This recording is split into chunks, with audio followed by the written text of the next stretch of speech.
Welcome to the Hollywood Outsider, an award-winning weekly entertainment podcast. In this episode, we'll be discussing Reacher getting a spinoff. Bane and Deathstroke are going to buddy up.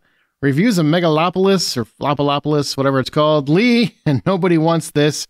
And our topic this week is the horror of true crime. Let's get on with the show.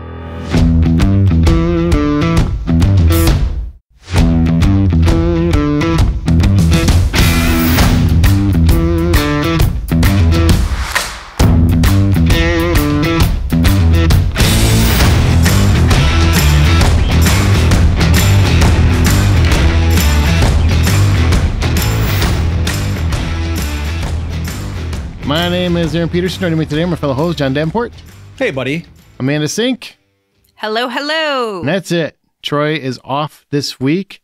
Goodbye forever. Wow. Jesus. Just kidding. It took such a turn. We missed you already. Yeah, it's coming through shiningly. Remember, you can always find more information at thehollywoodoutsiders.com. Join our Facebook group, The Hollywood Outsider, or we're on X at Buy Popcorn and Threads also. And also Discord. I don't know. We're all over the place. Find it. So, what's going on with you guys? How you doing? Overwhelmed, stressed, present. I'm fine. Well, good. I'm glad we're all bringing the joy, you know? Just, Jesus. It's rough times in America, okay? It's great times, man. It is Halloween month. It is officially the time. That is true. Of Halloween. It is. Mm-hmm. I'm super excited. Are you guys doing anything different this year? Like for Halloween month? You got any new movies? Like Strange Darling? Maybe you should add that to your list or what? I am going through and seeing what movies I'm going to start watching on a pretty regular basis this month. I was looking through Peacock and I noticed that Peacock actually has a pretty decent library of horror films. You're intentionally going through Peacock? Like that's where you decide you're like, I got to go through Peacock and see what's up over here. Not Shudder, but Peacock. I have Shudder also, but I was looking to see what else I can find in other places. That makes this worse. Because he has Shudder and he's still going to Peacock? Yeah. What'd you find, John? Come on, I don't want to hurt your buzz, man. What'd you find? Stuff. Like what? They had some great stuff. Like what? What'd you find? Oh, come back to me. Jesus. God, well, what a great reference. Oh yeah, I met the greatest guy this weekend. What's his name? Oh. I don't know. Okay. Great story. You're not allowed to tell stories anymore. You're grounded. What about you, man? You got anything that you're adding to the list? Anything you want to see? I don't know if there's anything I want to see that I haven't seen, but I will always watch Scream. So I'll be rewatching the Scream movies probably for sure. And I feel like I usually watch a Saw movie, but I'm thinking I'm going to have like a little Halloween get-together thing. So that'll be fun. Oh, you're going to have, some might call that a party? Not a party? Some may call it a party. Oh, a little gathering, A little gathering of the spirits. Nice. You're going to have like a Ouija board? I hope so. Okay. Well, have fun with that. I just hope that the ghosts, maybe they have money they can chip into rent. You could do like a GoFundMe Halloween party? I love that idea. Best costume pays my rent. Do you want to pay my rent? I live in Denver, okay? I'm going to a Halloween party this year myself. I haven't gone to one in quite a long time, and I'm kind of excited. People from my gym are all getting together for our Halloween party, and I'm pretty thrilled. And back to my original comment. No. Stop. You're going to. You can't just monologue past that. You can't bring it up and then just ramble through it. So you have a gym Halloween party? Yeah. What does that mean? Like you dress up? Are you guys gonna have to work out? No, we're not working out. This is going to be just a straight up get together, be in costume, have a good time, and like total social hour. Okay. And it's not going to be at the gym. The owner of these four gyms that I go to is actually renting a location for us all to go to, and it's going to be a good time. Sounds fun. Do you guys know what your costumes are going to be yet, or is it too early to tell? It's too early to tell, but I keep on going back to Gomez Addams. Oh, so you don't have to buy anything. Pretty much. Bazinga. Ironic, because that is the couple's costume that I'm looking at. But I don't know, because I want something that's a little more unique. You know, I did Barbie last year, and that was the first year I feel like I did something very cliche in a long time. I usually take Halloween very seriously, but I am stuck on what I want to be this year, other than awesome. I can't. That'd be decide. like the first time for you, wouldn't it? It'd be the first time if I'm not awesome. Yeah, yeah, it'd be new.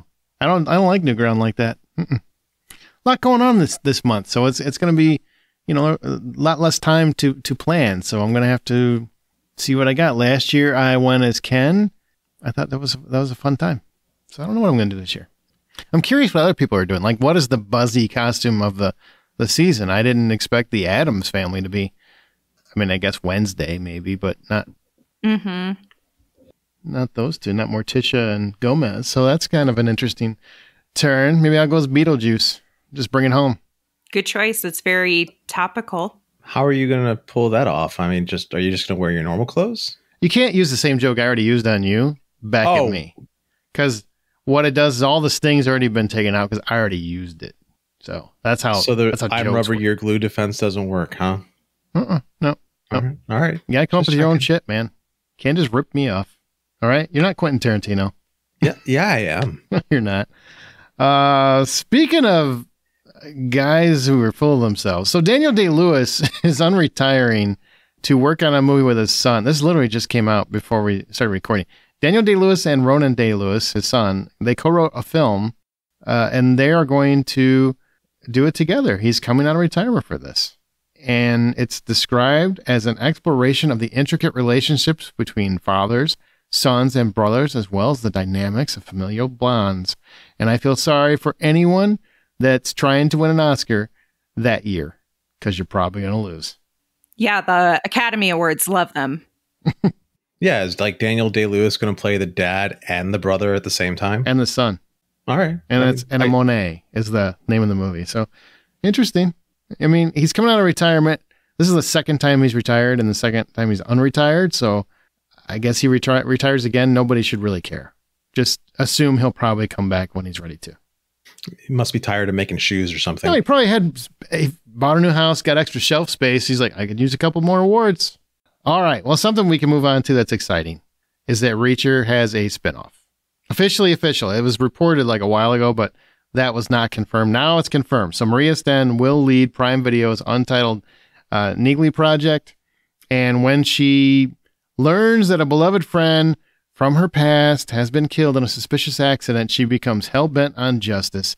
Using everything she's learned from Jack Reacher in her time as a member of the 110 Special Investigators, Neagley puts herself on a dangerous path to uncover a menacing evil. And I'm sure they're going to get Jack Reacher in this bad boy as well. So I am a huge fan of the books.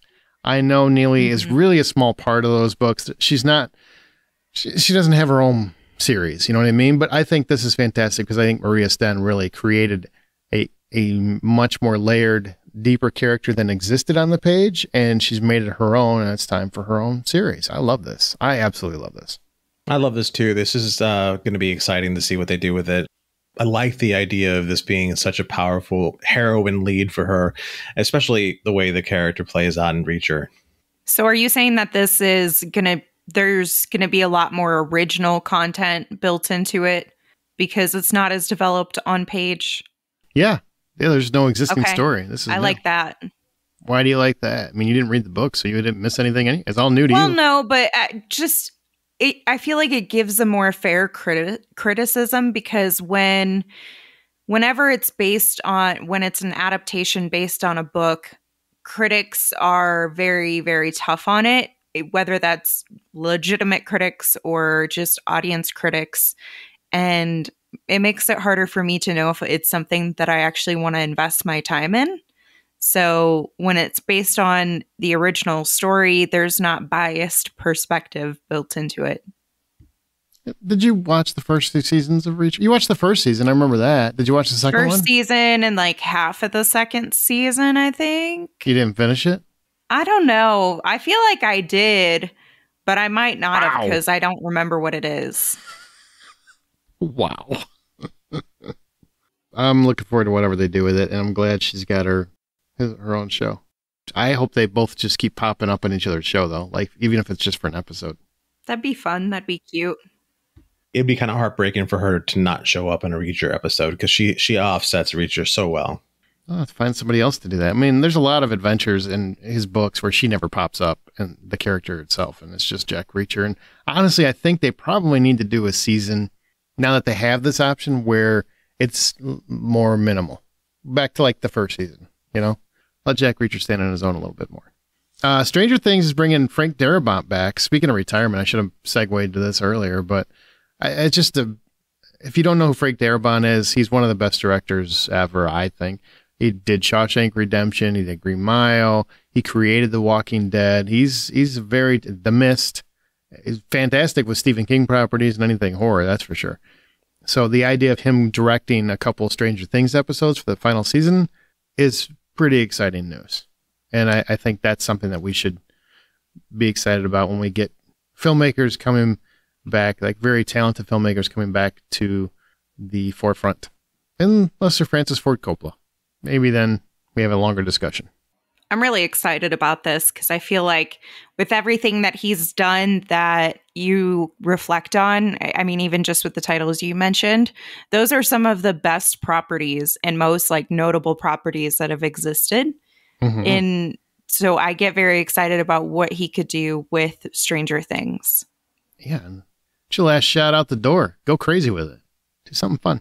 All right. So sources told The Hollywood Reporter that Bane, that steroid injecting freak who was previously in The Dark Knight Rises, you know, he talk like this. He's that guy.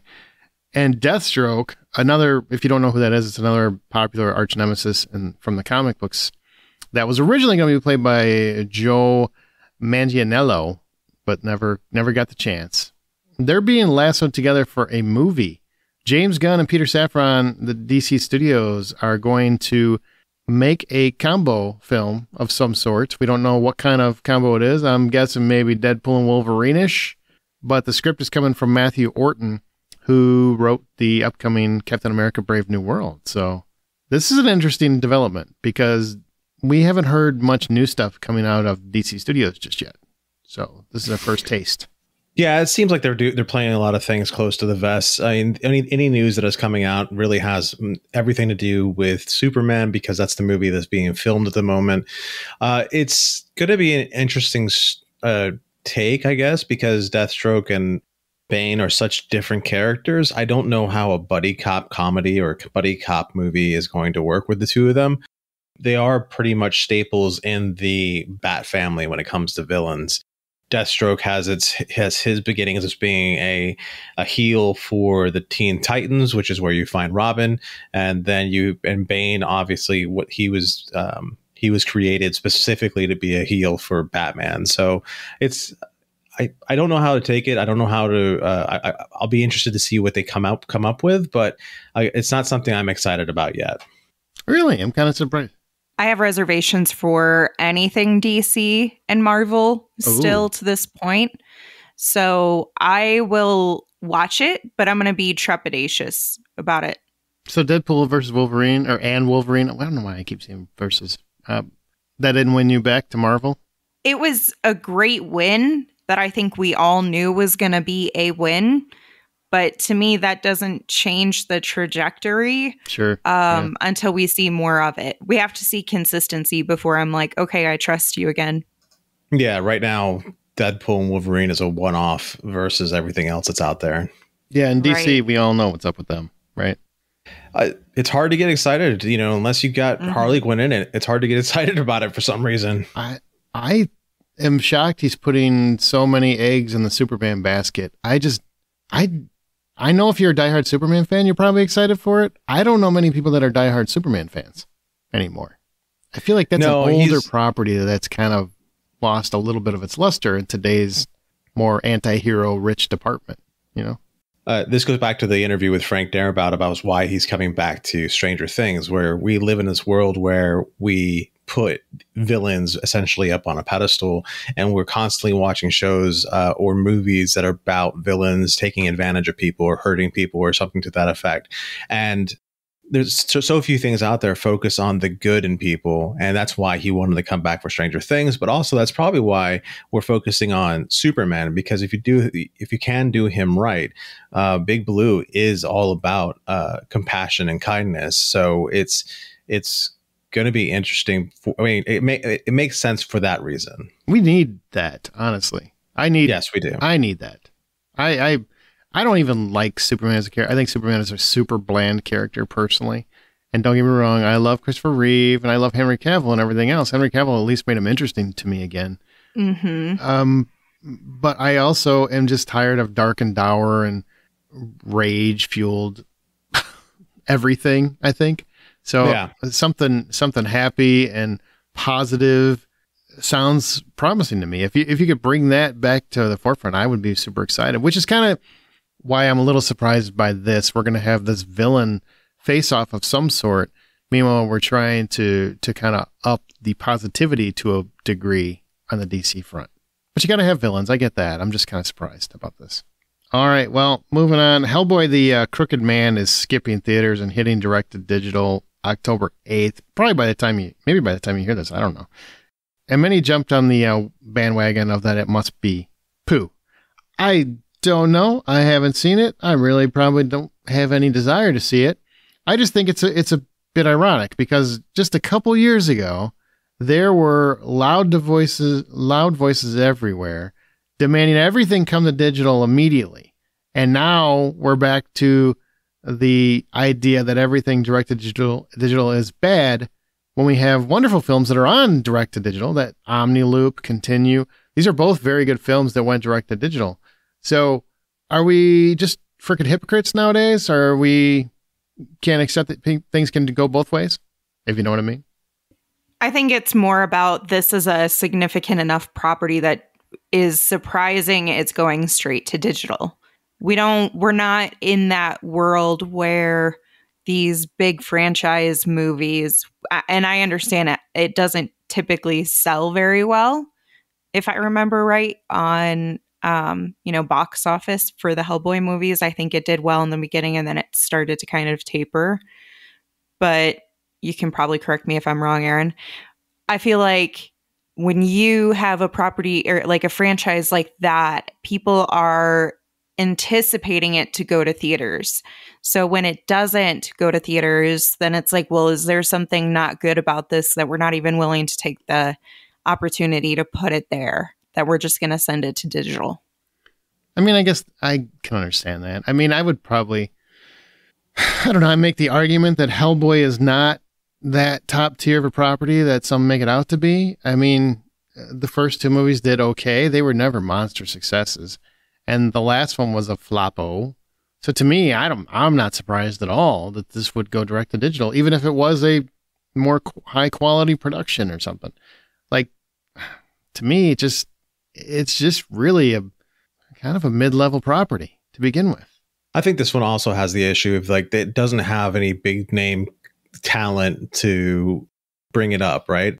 The star of the movie isn't David Harbour or Ron Perlman. It's somebody that nobody really knows of too much. He's a stuntman, and so everyone's already got this idea that it's already maligned and it's experience. Then I guess that has a lot more to do with it. So when you already have that, and then you say, okay, well, it's going to go straight to digital, then you start creating this. You can easily create this narrative of it's going to be a bad experience.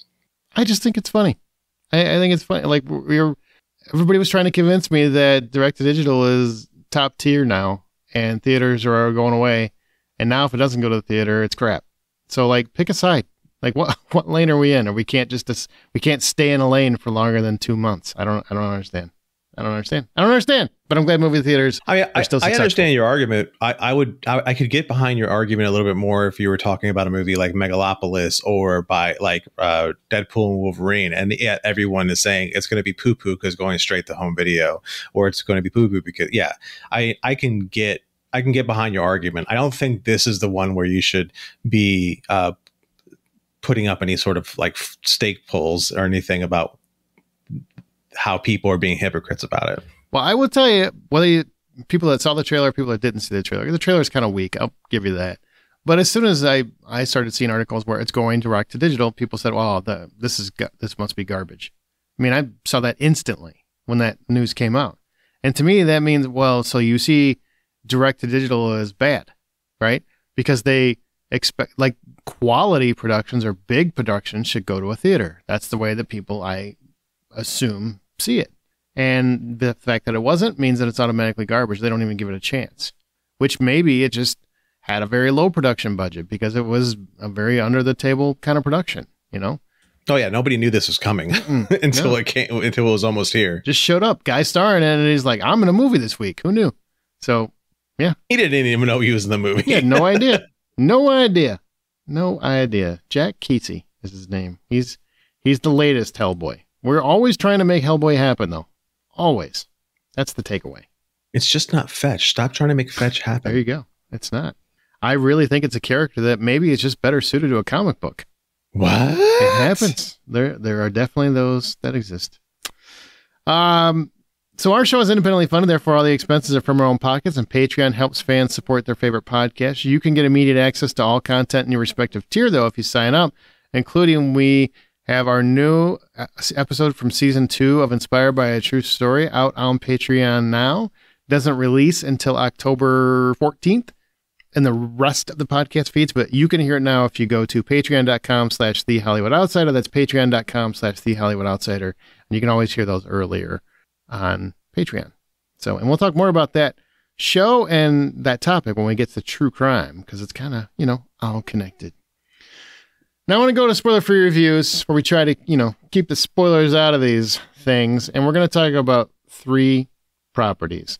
And one is, it's probably already out of the theater and on its way to digital by the time you hear this podcast. That's how much of a megalopolis this was. So let's talk about Megalopolis. So this one's about a conflict between Caesar, a genius artist who seeks to leap into utopian idealistic future, and his opposition, Mayor Franklin Cicero, who remains committed to a regressive status quo, perpetuating greed, special interests, and partisan warfare. This is directed by Francis Ford Coppola, and it's also got Mr. Driver, Adam Driver, in it as our lead. Aaron, is this... I gotta first say the reviews so far are not great. On Rotten Tomatoes, we've got a 52%. Do you resonate with those reviewers, or do you feel different?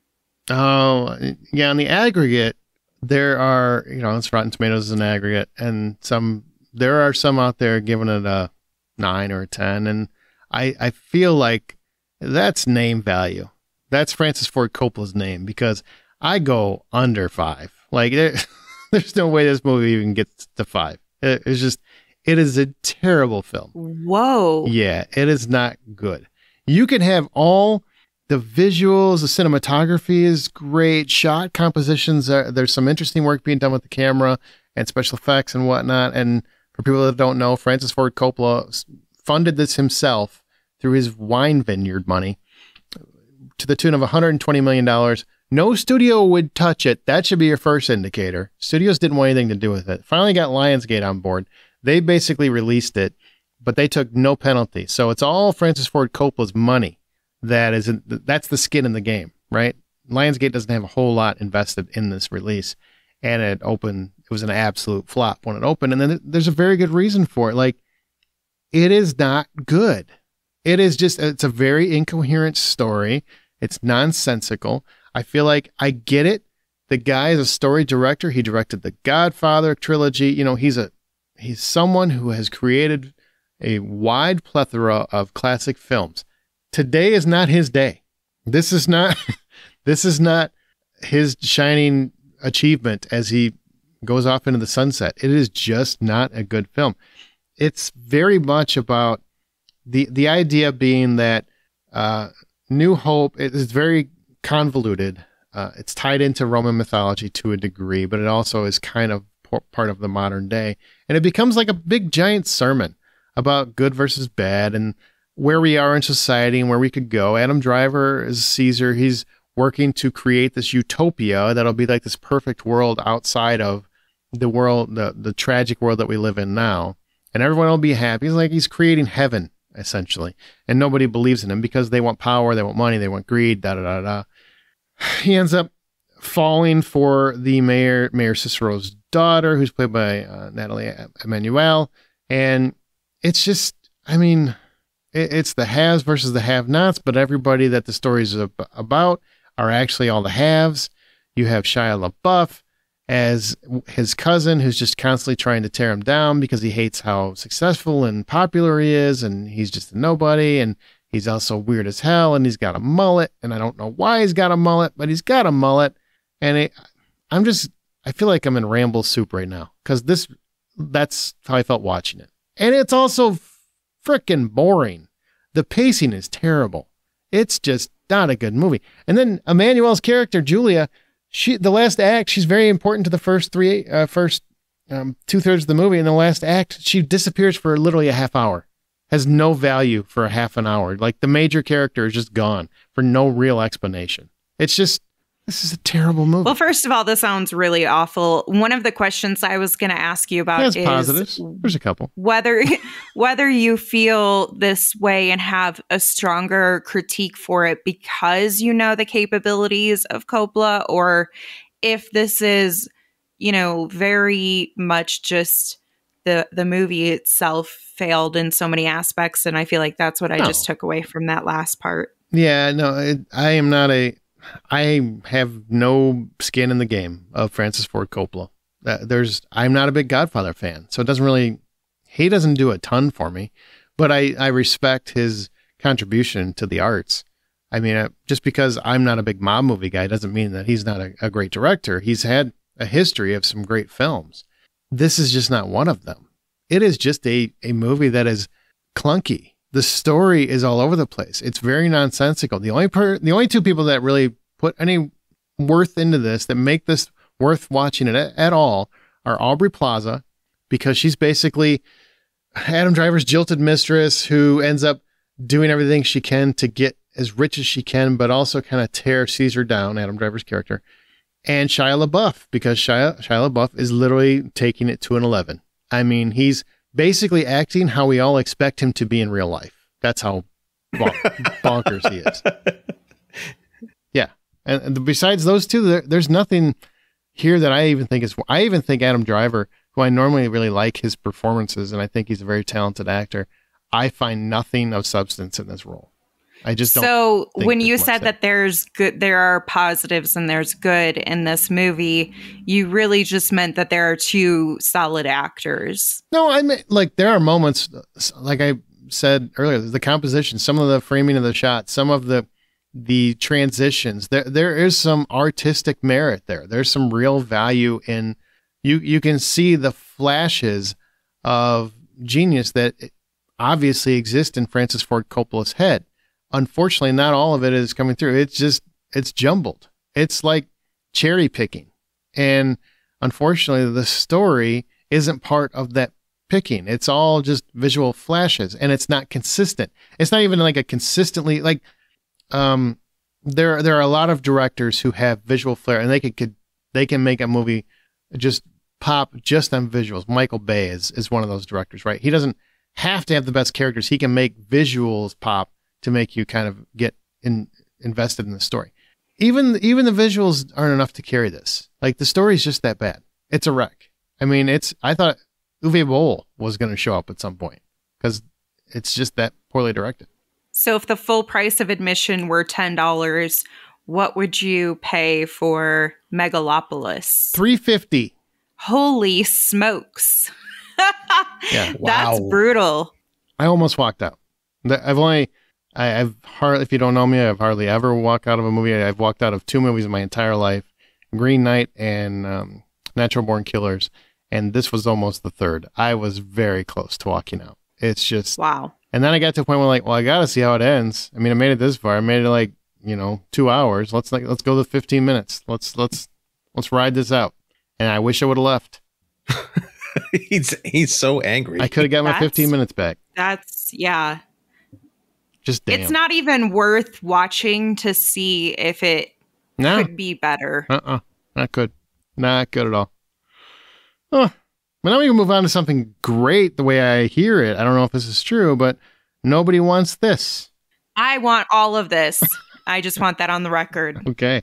Amanda took the time to sit down and watch this, apparently, as you guys can tell. Nobody Wants This is an American romantic comedy series created by Aaron Foster. It stars Kristen Bell, Adam Brody, and it centers around an unlikely relationship between an outspoken, agnostic woman and an unconventional rabbi exploring themes of faith, identity, and love. So, Amanda, you sat down and watched this over the weekend. How does the dynamic between the outspoken agnostic and the unconventional rabbi challenge traditional depictions of relationships in romantic comedies? That was a really long question. I'm sorry. I might have to have you repeat it. How does how does the dynamic between outspoken Gnostics and an unconventional rabbi? See, I did it perfectly, near perfectly the first time, and now that I'm trying to slow it down, stutter it out. Yep. How does the dynamic between an outspoken How do their agnostic... dynamics? All right. I'm going No, home. I'm with you. I'm just trying to summarize it for my brain. I have ADHD. I have short-term memory loss, I'm pretty sure. So how does their dynamic challenge the traditional depictions of relationships in romantic comedies? Okay. So I guess what I would say to that is a lot of the romantic comedies about relationships and challenging between religion is more about, I feel like, them bumping heads or having to really like come to terms with things. As opposed to bumping uglies? Yeah. And I feel like Nobody Wants This is more about how can we compromise? There are a lot of very healthy tones, and the things that are notable as unhealthy while they're trying to like move through these uncomfortable dynamics in their relationship, they're not depicted in a way as though, hey, this is like positive of how we do this. It's, making it normal of how some people respond to those situations, but also acknowledging that that's not the right approach to it. And so from that perspective, I really like that you're getting to see both sides of, an agnostic and a rabbi. And then also in that relationship, how do they come to terms and manage their ideologic viewpoints and how that's going to align in their values in their relationship? Can they overcome that? And the two characters are written so beautifully. And at first I was worried about the chemistry between Kristen Bell and Adam Brody. But as they move along and by the end of the show, especially when you get to see a very romantic moment between the two of them, you immediately fall for their relationship and their chemistry. Do you think the show could spark meaningful conversations about religious tolerance and understanding, or does it risk oversimplifying those complex issues for comedic effect? I wouldn't say that it oversimplifies it. I think it does a really great job of keeping it light enough that it's still an enjoyable topic and it's an enjoyable show. And they use, that good old Kristen Bell snarkiness, and Adam Brody has a very similar approach. And so they really bounce off each other in a beautifully fun way. But they're also still bringing up, how you might see or feel about certain situations. And you have to challenge those things potentially within yourself, but it's also not pressuring you to feel one way or the other. It's just an element to their relationship, if that makes sense. Yeah, it does. So you talked a lot about Kristen Bell and about Adam Brody. Do you have a favorite character that's not the two of them? It's hard not to love them or anything more than them because they are, well, I'm a little biased in this, so I have to be honest here. Kristen Bell is Veronica Mars was like the character that I always wanted to be. And Adam Brody in the OC was always the character that I wanted to be with. So I'm very biased about this collective relationship occurring on television for me. But they really do stand out as the most entertaining characters there's Kristen Bell does have a sister, and she has really great supporting chemistry with Kristen Bell, but it's hard to really care about any of the additional stories as much as you do when you get the Kristen Bell and Adam Brody screen times. All right. Well, you don't normally do the price value for shows, but if you had to, if $10 is the full price of your subscription to a service to watch this, what would you pay? Well, I think I pay $19.99 through Netflix, so obviously I was willing to spend that. But on an individual basis, I would give it $8.50. I really, really liked it, and I burned through all of the episodes, the 5 hours of episodes in a single night, and I'm ready for more. Very cool. Thank you very much. What do you mean? We always do scores. That's not new. On television shows. Yeah, we do. Not always. When they're proper reviews, when they're not just like, what'd you watch last week?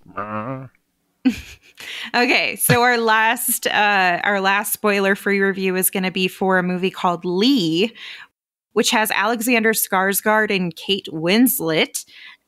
We've also got a little Andy Samberg in here and Marion Cotillard, so I'm excited to talk about them. But Lee Miller is an American photographer and former fashion model who serves as an acclaimed war correspondent for Vogue magazine during World War II. Aaron, you saw this. You've been raving about it. You told me, if I wanted to, I could watch it. I didn't get a chance to, but usually that only happens when you think I'm going to really like it. So tell me more about why that is, what you loved about it so much. Well, she's an amazing woman, first of all, and a person. She was a former model who was trying to basically find her next step because, I know times have changed a little bit, but in this time, right around World War II, you would age out of modeling, right? The older you got, the less desirable you were. There were men who would not even put you in their magazines once you hit a certain age because they didn't find, quote unquote, you desirable. So she's trying to segue to her next role. What is that? What does that mean? Where's my place in life? And, she finds love with Alexander Skarsgård and whatnot. He's Roland. And she's trying to figure out, like, what do I do? Because she's very independent. She's very strong-willed. She's very fierce. She's independent. She's very gruff and a little too on point sometimes, a little too direct. And what she ends up doing is realizing that she is a quite accomplished photographer. She, from having a life of having her picture taken, she doesn't want to be in front of the camera anymore. She wants to be behind it. She wants to stage shots and capture moments and I don't want to say create a memory, but, capture the memory and preserve it for everyone else. And as she gets more and more into it, she doesn't want to just do flowers and models. She wants to capture something real, something that's important to her. And what is important to her is what's happening in World War II. She wants to be on the front lines, they're not allowed. Women aren't allowed on the front lines in World War II. So she does everything she can to fight to get to that level. And through that, she's also capturing a very limited experience in terms of the women that suffered in World War II. There's so much made about the soldiers and what they went through, but not much is spoken of or talked about the innocents through all that and everything that they went through. And she really spent some time capturing a lot of that. The women in the military who were there to assist, the women who were raped and suffered at the hands of these evildoers. And ultimately it all led to, an iconic shot that she takes in Hitler's bathtub, which is also captured in the film. She was just a very, very remarkable woman, and it's very renowned, a feminist icon and one of the most renowned photographers of all time. And it's just nice to see her story told. And unfortunately, I think most people don't know her story. Do you feel like the story, it sounds like I might understand that maybe the story is giving you more empathy and emotion behind her own story rather than, focusing only on the external stories? Like, obviously you're going to feel empathy and sympathetic for the things that are occurring that she's telling stories about, but are they really driving the emotion on the things that she was experiencing too? Yeah, I think so. I mean, yes, everything is through her lens, so to speak. I mean, that's what's driving the story is the pictures she's trying to take. And Andy Samberg is actually her co-driver, I guess, on much of this.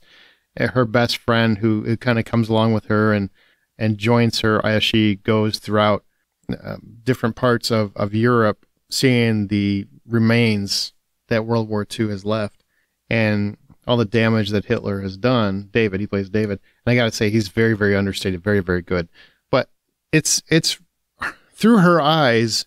And yes, we see pieces of the destruction that's left, but it's really focused on her. Yes. On her journey and why this moved her so much. And it could have been fleshed out a little bit more in terms of her reasoning for wanting to do all of this, why this is so important to her. But overall, I mean, it's a powerful journey, I think. Real quick, because you mentioned Andy Samberg, would you agree that he is usually a love him or hate him kind of actor?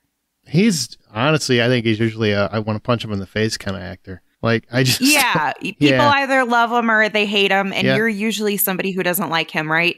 Minus so I want to understand. Dick in a box. I think that's pretty funny, but fair. Yeah. But tell me more about how, especially for people who maybe are hesitant because of Andy Samberg, why you felt differently about him in this film, what he does different than what he's normally portraying. He's playing a character. He's not just trying to be an outlandish, absurd, comedic vehicle, if you will. He's playing a character. David is very much someone who cares for Lee and also cares about this journey, about getting these pictures to get out there in the public so people see the horrors that actually happened here.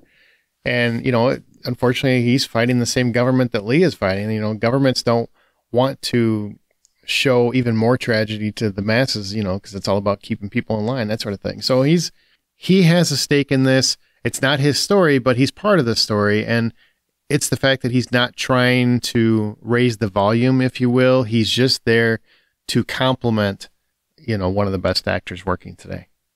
The last thing that I want to touch on is Ellen Kuras, who is the cinematographer from Eternal Sunshine of the Spotless Mind and a lot of other projects that she's done. Very renowned in her work. And she is making her directorial debut with this film and reuniting with Kate Winslet. Did you feel like there was a real energy between the camera and between Kate Winslet just because of maybe that former relationship that they've built in that bond? Yeah. And I feel like this is Kate Winslet is a phenomenal actor. I think everybody already knows this, right? She's one of the best. I think she's one of the best actors working today. She does stellar work in anything she does. And she's also, she's not going to put herself out there for someone she doesn't believe in. I believe that because she has the stature. She doesn't need to. And if you've ever seen her in any interview, she's a force to be reckoned with herself.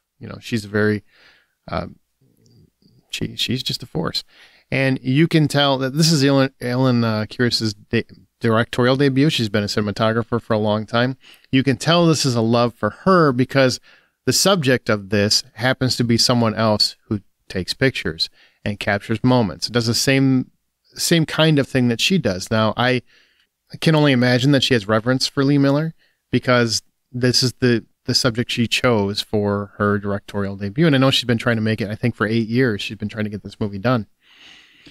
And she has the understanding to capture the most important aspects of these moments. She understands the beauty of a picture, the angle of a shot, the composition, color, how black and white, you can make black and white shine if you film it correctly. Just staging a shot, like she really goes into that and certain things. You can tell she loves both the work that Lee Miller did and also Lee Miller as a character. And you can tell. It sounds like a fantastic film. So if the full price of admission were $10, what would you give Lee? I give it $7.50 because I do think they could have fleshed out Lee's motivations a little bit more in terms of the script. I mean, but I gave Kate Winslet herself 850. Like the whole movie hinges on Kate Winslet. It's filmed wonderfully and everything else, but Kate Winslet is the star of this movie. And I just can't go on and up. I mean, there are so many emotions that Lee Miller goes through in the course of the film, and Kate Winslet nails all of them. She also allows herself a certain sense of freedom. You know, she's older than she was during Titanic. She has a different body type, and she has nude scenes. She's very confident about it, and she does it for purpose. There's nothing gratuitous in it. You know, it's a lot of it is about who she is as a character, who Lee is. And I thought that was a really bold choice. And she puts herself out there, man. She's not afraid to go for it. She's not afraid to make herself look good, bad, ugly, whatever. She just does not care. And she leaves it all on the table. Can't do nothing but respect that. Well, I can't wait to see that one. I hope it comes to theaters near you. I mean, it's very limited right now. If it doesn't continue to open, it'll probably be on digital very soon. Don't take that to mean it's bad, because it's not. It's a very good movie. Lee is a very good movie. I don't want anybody comparing it to Hellboy. Jesus. Now let's go to our From the Outside In topic.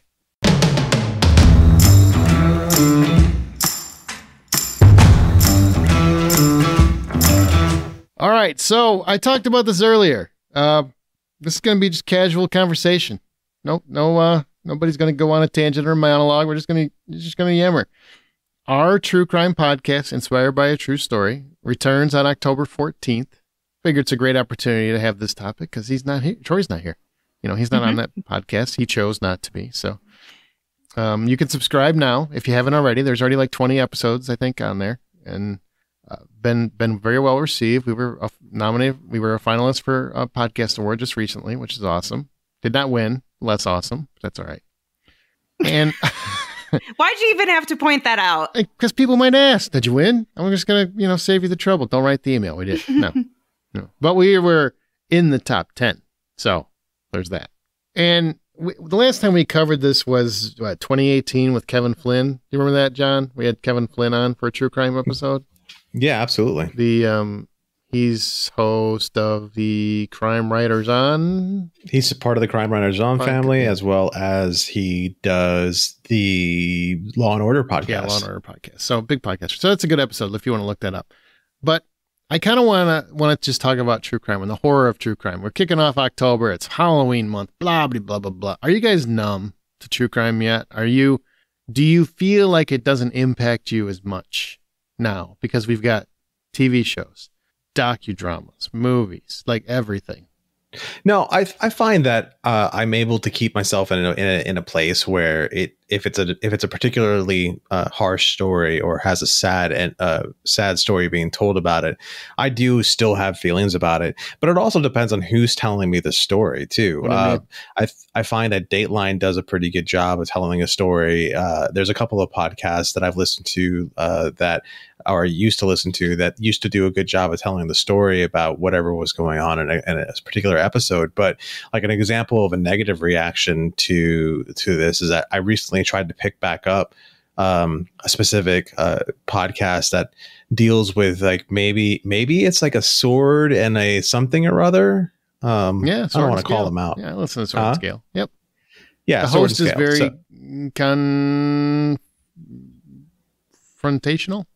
Controversial. That too, but he's a whole bunch of con words. Go ahead. Yeah, he's all sorts of things. So I'm not giving him grief. Yeah. And I had trouble. I only got into the first 5 minutes of it, and I just was like, this is way too disconnected from like the importance of the story. This is not good. This is not good storytelling anymore. Like this isn't educational. All it is here to be salacious and to lure some sort of feeling of seniority over whatever happened in these stories. And so, yeah, it depends for me, like who's telling the story as to whether or not I'm able to connect with it and still have feelings.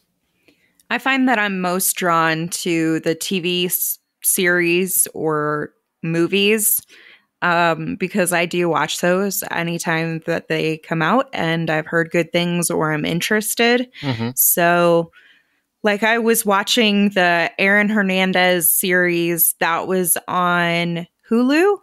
And then I also finished the Monsters series on Netflix, and that both of those very fascinating and like holy crap.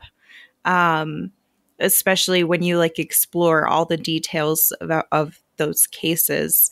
But that's the way I tend to like it. I like the dramatized or documentary style that is going to give me the perspective and understanding of what occurred. I used to also be a really big fan of unsolved mysteries, but I feel like it also always gave me nightmares. So, but it's the weird thing is with unsolved mysteries, it's the best time to watch it is at night. I don't know. I've gotten burned out on that one. Like it's just. Yeah, I like the old one. Yeah, the old original. So much better. Yeah, I like the first season of this one. Now I'm just like, I wish they could AI Robert Stack or something. You know, he was everything with unsolved mysteries. Oh, he was so good. He was everything. So good. So, are you numb to true crime yet? Like, do you feel like, or does it still creep you out and get you on nerve? No, yeah, I still get weirded out. I'm overly precautious and scared and concerned and worried. So, at all times, probably for no good reason. Who knows? But that still impacts me. So no, I'm not numb to it, but I'm also not burned out by it. Yeah, I often what I have found is that by doing a podcast ourselves, like by doing true crime ourselves, you know, I put a ton of research into that. Like I double check everything with multiple sources. I mean, you know, I don't want to say I'm trying to be an actual reporter, but I just don't want to say something that's incorrect because I mean, people will call you out the second that you say something incorrect, and I don't want to be called out. So I do everything I can to make sure I get it right. Not always perfect. Sometimes you gotta go back and do a little fix here and there, but usually pretty good. And what I have found is there are movies that didn't impact me at all when I'm watching the movie, and then I go and do the research on what actually happened. Oh yeah. Then I'm terrified, and I'm just like, just feel very, very sad about all of it. I mean. You know, there are several that we covered where I'm just like, well, there's not much. I was at Frozen Ground, right? We did Frozen Ground, which is about the butcher baker, who's a serial killer in Alaska. And the movie I thought was okay. I didn't think it was great. You know, it didn't do enough to unnerve me. It was nice to see Nicolas Cage actually just be normal for once. So that part was pretty abnormal. But outside of that, the movie was just okay.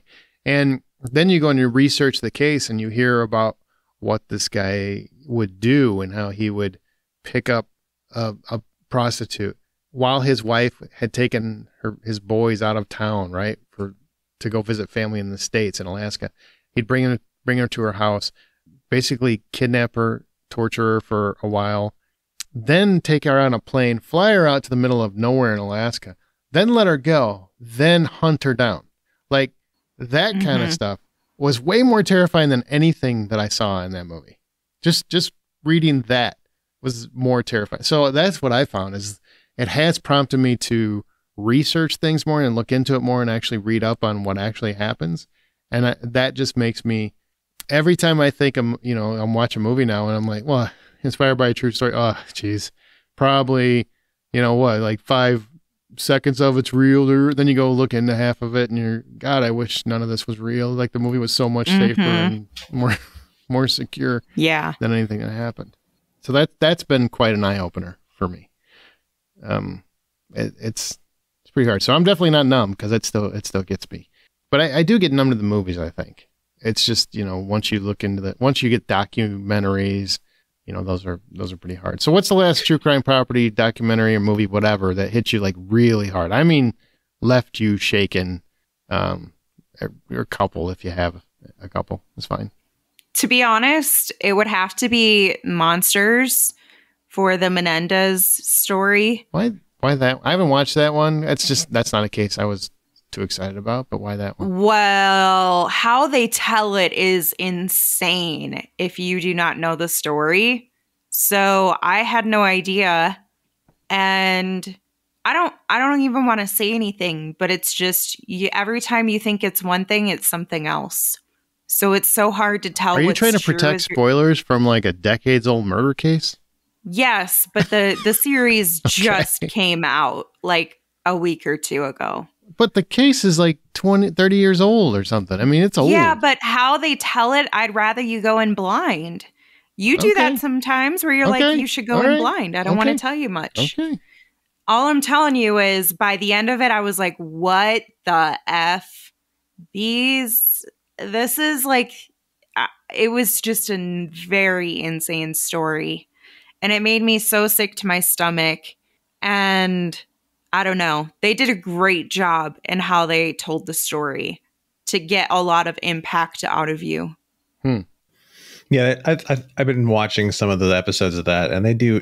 She's right about saying that they do a good job of telling that story. They have a way of weaving the story so that you get the beginning, middle, and end all at once, and then the next episode is kind of explaining what you just saw, and then the next episode is more of the beginning, middle, of end, and just really just telling that story thoroughly. There is a little bit of like questionable things in there. Like there's apparently like a big lawsuit maybe developing against Netflix about showing that the two brothers maybe had an incestuous relationship, which didn't happen according to the brothers. But of course they're going to say that if that's the case. Yeah. I mean, that's the risk you take when you cover true crime, I guess. I mean, I don't know. It's Ryan Murphy. Didn't he do that series? He's doing the monster series, right? It's Ryan Murphy. I'm pretty sure.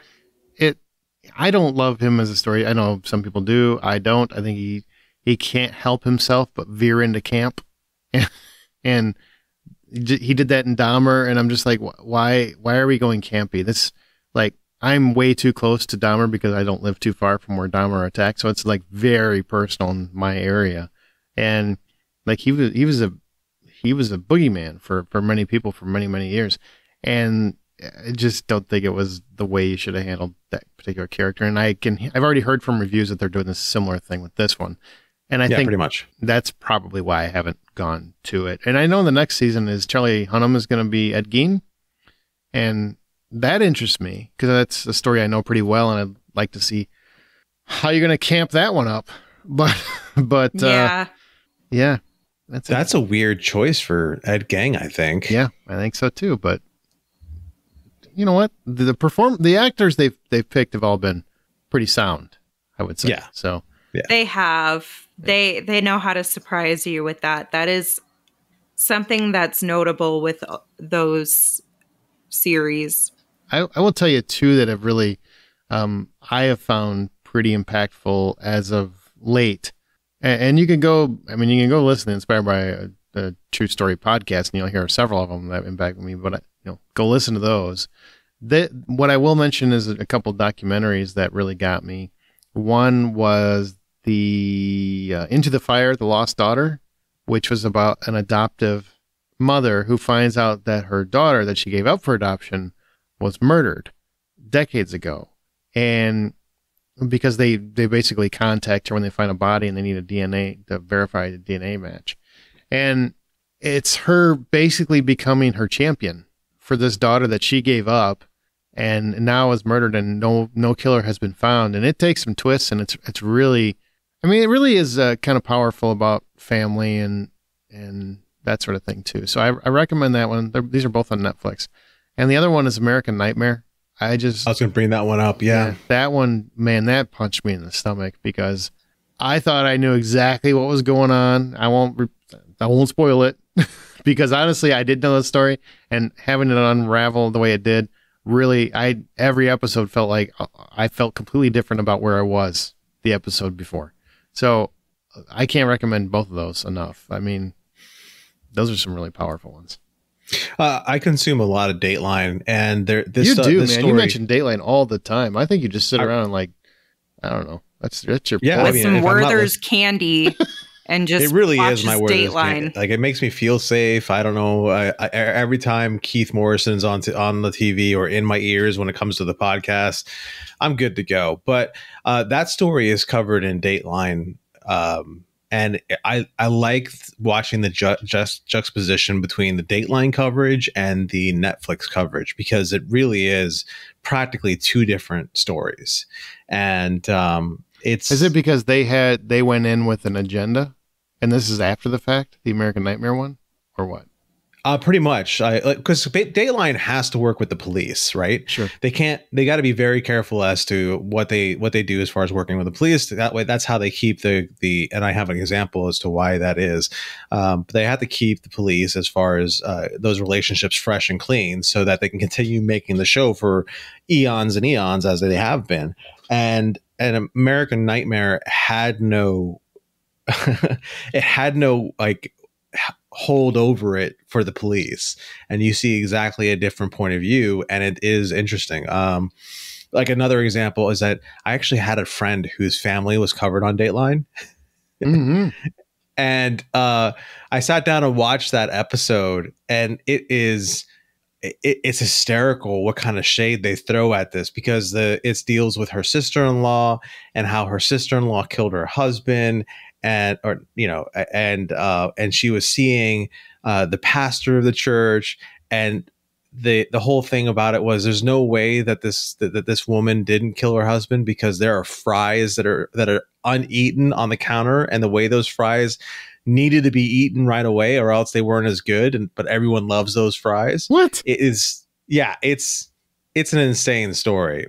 They paint the family in a certain light just because they're working with the police so much. And so that's what the drawback to Dateline is. Well, that's interesting. I'm curious about the whole Fry case, but what are you going to do? I think it's worth mentioning, like Baby Reindeer. I mean, this one is a series inspired by a true story, based on a true story. Like, that was her big sales pitch. And now the woman who is the center of that, who basically announced it herself that she was the center of it, nobody like named her or anything. Now she's suing Netflix for, I don't know, $170 million or whatever. And, I'm sure she'll get something out of it. But it's just, it's wild, because, you watch it and you're like, well, if any of this is true, because it would have to be a little too true for her to have any case of having her name just, smirched or whatever. Because if it's outlandishly not true, then you just say, well, that's fictional, But if it's very close to true, then I wouldn't want anyone to know it was me anyway, because that lady is a wackadoo and not healthy. I don't know if you guys have seen Baby Reindeer, but she is insane, like nuts. I started watching it, but I didn't get through too much. It's I don't love the show, because it's basically like, what happens if you hang out with your stalker? Shit's gonna go wrong, I guess. I mean, don't hang out with a stalker. I don't like, once you make the understanding, don't feel sorry for a stalker. Get rid of them, and then get as far away as you can, and make sure you have a burner phone, whatever. Just get the hell away as much as you can, as quick as you can. I don't get it. Yeah, her claim is something that there was enough details in the story of the show that people figured out who she was, and they were. She named herself. She says that happened. Okay, I'm sorry. I didn't mean to cut you off. No, No, she claims that happened, but there have been numerous looks at this, and that's just not the case. Like, she basically gave herself up, like, hey, that's me. She claims she's getting all these death threats and da-da-da-da, and I don't know. There's nothing that seems to justify what she's claiming that I've seen. Yeah. But on the other hand, if Netflix would have just changed the wording a little bit, they would have been okay. So if they would have said, this is inspired by a true story, she wouldn't have any sort of hold over them. But instead, they release it as, this is a true story. Yeah, they should have just left it alone. But it's a sales pitch. That's the funny part. You can put, and we've learned this from doing the podcast, right? You can put inspired or based on a true story on anything, no matter how close to truth it is, and then just cherry pick the hell out of it.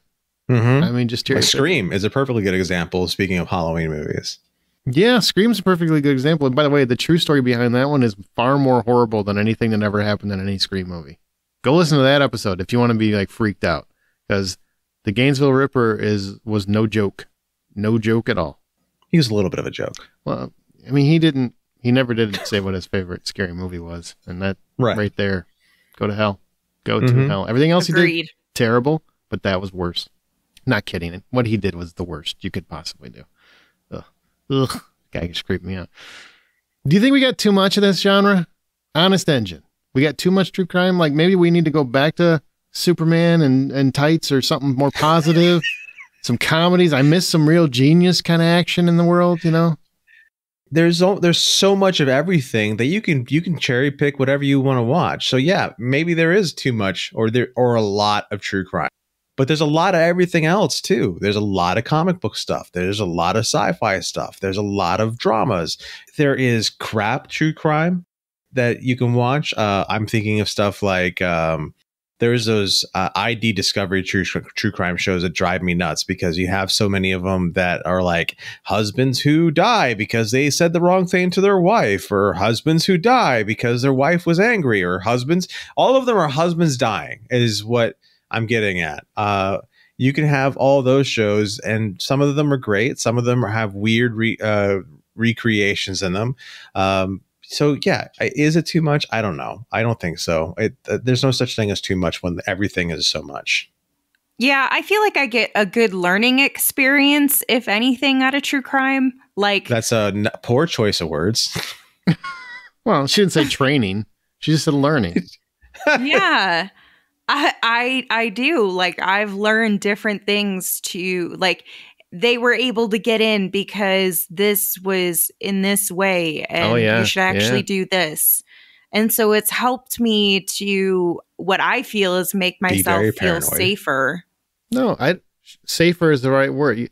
John tried to make a joke and said, be very paranoid, but that's a right way to be, I think, in the world. Like there's nothing wrong with, don't be too paranoid, but if it makes you a safer and more aware person, I think that's a good thing. I mean, how many of these things we've heard where somebody had no idea someone was watching them, following them, standing outside their damn window. Michael Myers is walking right behind people and nobody figures it out. They just turn around and, oh, he's not there. I guess nobody's, man, I'll be running back and checking around that bush. You know what I mean? These movies help. What has it done to make you safer, Amanda? Well, I don't want to tell, then they figure out how to bypass it. That's right. Good call. Good call. I am like very paranoid about my safety, though. And I got a gun, so just know that. All right. Good to know. I'm actually a very good shot. Nobody's coming over. It makes me cry, but I'm real good. Nobody's coming to bother you, I promise you. I'm just saying. But it is something that, you have to be aware of or conscious of, and especially as a woman, you be more so, right? But I think everybody should. Even when I go for a run in the park, I mean, even more so now because of true crime, probably. But I am hyper aware of all my surroundings, and I do not like going around a corner. I don't like when people come running up behind me. There's a good chance I'm going to stop and pull over and be like, go, man, go run. Those kinds of things, which used to be just blind fun. Now I overthink probably. And that's probably because we have too much of it. I'm going to end up dead somewhere because I don't, I don't worry about any of that stuff. I don't. And that's your right. Be oblivious. Enjoy. We look forward to covering you on a future episode of Inspired by a True Story. I run in safe places. I make sure so I know a lot of people that turn up missing. Yep. A lot of people. A lot of them. Yeah. I don't run in the middle of the woods. Well, you probably run on a very busy street. Yes, I run a very busy street, or I go to a very well-known running track. So it's completely different. So it's you'd have to run in the general area where I would to be comparable and understand what I'm saying. Exactly. So you've ran with me where I go run. So it's a giant bridge, and if anybody's going to take you, a big lumbering ox like you, it's probably going to be noticed. But somebody like Amanda, she's walking around, and unfortunately, you know what I have learned? I learned this sadly because of being hyper aware. Nobody gives a shit half the time. They do not. They do not want to get involved because they don't want to get hurt either, and they expect somebody else to deal with it. That's the thing that I think true crime has taught me to be very, very sad about, because sadly, I can't tell you how many different episodes of whatever I've watched, and somebody saw something, but they didn't think about it. The whole adage is if you see something, say something, and people aren't doing that. And they just kind of go about their business, and it's something terrible that they should have said something about, and it could have prevented what might have come later. I get it, but it's made me hyper aware of my surroundings and paying attention to stuff. And then you see other people, like if you see something, you just know that people are just turning their head. They're just turning away. Like they don't want any part of it. Like Amanda said, they just don't want to look, don't want to be involved, want to live my best life, which involves not being involved. It's sad. It's sad that we are like that as a society. When I was growing up, people were always trying to do things for their neighbors, their friends, people that didn't know, strangers, that sort of thing. And now no one will help you do anything. Yeah, we've gotten very selfish. Oh, man. Yeah. In this world. But devil's advocate, I also know it can be scary for some people to feel like they can intervene and still be safe themselves. Sure. I get that. Has there been anything major, like information-wise, not safety tips, that you've learned from true crime, like that just blew you away? Okay, well, I'll tell you one. So I learned, this just came out, that Sing Sing, which is a very good movie. Everybody should go check that out. An actor in it, John Adrian, J.J. Velasquez, was exonerated just recently of his wrongful murder conviction. He's 48, and he's an actor now, so he's doing his dream finally. But he served 24 years in prison for a crime he never committed, and it was finally cleared, and they finally exonerated, removed the charges essentially. So now he's finally a free man, and I think that's fine. What happened was in 1998, he was convicted of murder of a retired police officer. He was sentenced to 25 years to life, despite the fact that he didn't even match the suspect's description and had an alibi corroborated by phone records. So what I've learned is the world is jacked up sometimes. Mm-hmm. And so when people say, why would you ever want to abolish the death penalty? This shit is why they're bringing it up. Yeah. I mean, there's a recent death penalty case and that just was adjudicated. Essentially, the death penalty did happen, and the poor guy that was in there, like everyone's been trying to get him out of jail because he wasn't guilty, and yet he still got executed. Well, I will tell you, this is a fun fact for you, John. So Velasquez was this case. Velasquez. Jesus, why didn't I start with that? My wife's Hispanic. Shame on me, right? Velasquez's case, I still said it wrong, was cleared because of a Dateline. Did you know that? It was because of a Dateline episode. That's really cool. Yeah. It started in 2002, and then, they covered it for over a decade, and then their 2012 broadcast introduced new evidence in his favor, which sparked a review by a Manhattan District Attorney Conviction Integrity Unit, which ultimately decided to let the conviction stand at that time. But then like a decade later, he was granted executive clemency by Andrew Cuomo, and then it went from there. Wait, so they acknowledged this 10 years before they actually gave him freedom? Yeah, they said it wasn't good enough. Oh, okay. Yeah, apparently. But then they accepted it 10 years later. Yep. Cuomo released him. Subjectivity. Oh, you gotta love it. From Sing Sing, which is, obviously why I made the movie Sing Sing. Mm-hmm. That's something I learned. And I learn things all the time. Mostly it's that we as a society need to do better, be better, act better, play better, that sort of thing. Yeah, that's the thing. I mean, as much as cops and lawyers all deserve the respect that they should be getting, but ultimately they're people doing a job, and they can have tunnel vision just like anybody else. So the one thing I learned by watching or listening to a lot of true crime, because a lot of the stuff I listened to recently has been people who are falsely convicted. Oh yeah. Yeah. Don't talk so to one cops. of the things I learned is I ain't showing up nowhere without a lawyer. Nope. And I ain't saying shit till I have a lawyer. Nope. I am not talking to cops. And I hate That's a really good one. I have nothing but respect for police officers, but I also have seen way too many of these where somebody said the wrong thing. And once, like John said, tunnel vision, once a cop is just like, oh, it was you, nobody's looking anywhere else. Nobody's looking anywhere else. No. Yeah. As soon as they anything you say can and will be held against you in a court of law. Exactly. And lie detector tests only help them. There's nothing about it that helps you. Not even admissible. No, it's not admissible. And that's the thing that just drives me nuts. It's not admissible because it's not accurate. So why am I bothering? It's more of an assessment of how you can do in exams in school, to be honest. There's more value in those for assessing your ability to take exams in a school setting. Oh, that's funny. I didn't know that.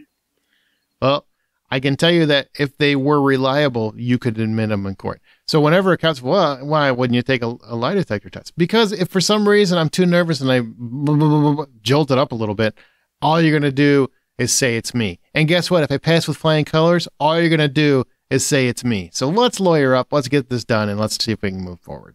That's all I'm going to do is stutter once, and they're like, "Oh, he's got a problem." It was definitely him. Exactly. Yours is just going to be. It's going to look like you got electrocuted. All right. So I've definitely learned that too, John. So I'm with you. Don't talk to cops.